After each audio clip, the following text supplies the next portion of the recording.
We now know the things that shift the demand curve. When consumers have higher incomes, the demand for normal goods increases.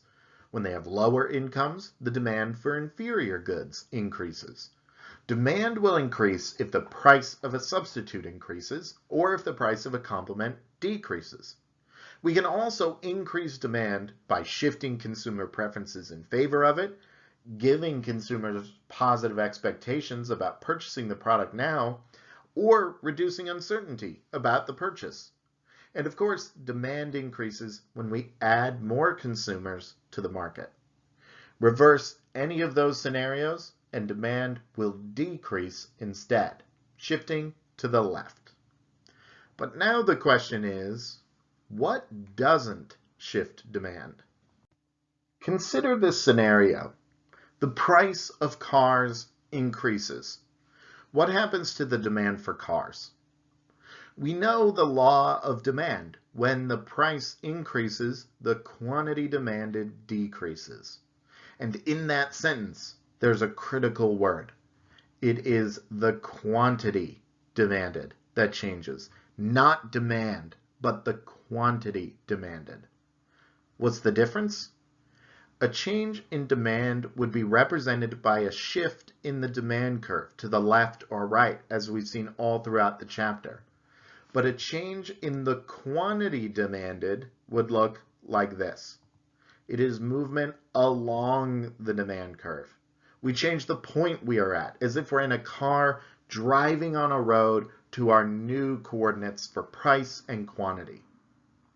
Look, if we were just talking at a party about demand, as I'm sure you will someday, I wouldn't fault you for saying something like, when the price increases, demand falls. But that isn't exactly right, because it isn't demand, meaning the whole demand curve, which falls. It's the quantity demanded, or the horizontal position on the demand curve, which has fallen.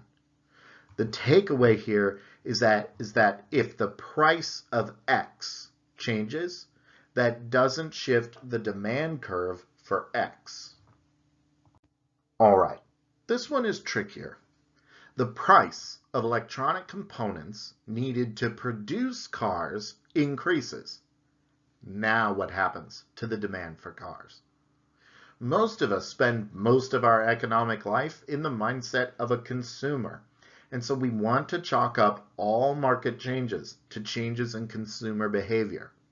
But remember, demand represents consumers' willingness to pay. Does anything that affects the cost of producing a vehicle impact your willingness to pay for it?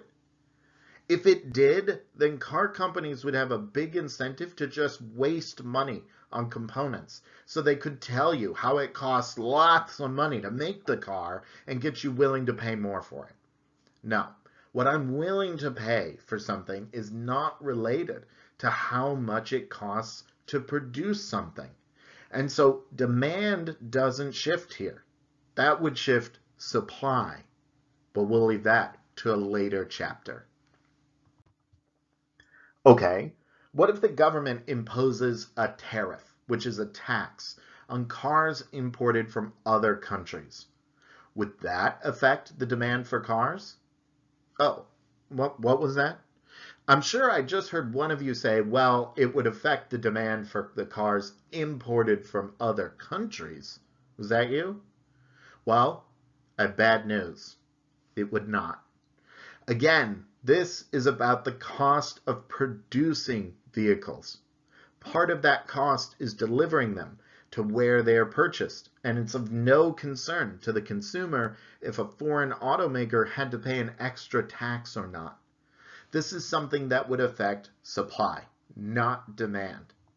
A lot of the trickiness when thinking about demand is that we're all trained by our market experience to have a sense of what the final outcome is going to be. I know a tariff is going to affect the price of cars. And so I want to try to explain that outcome with the tools before me. But alas, it is not through a change in demand that the price of cars will be impacted. And so we return again to this. Demand represents how much consumers are willing to pay for something, and that willingness to pay depends on their preferences and the constraints they face.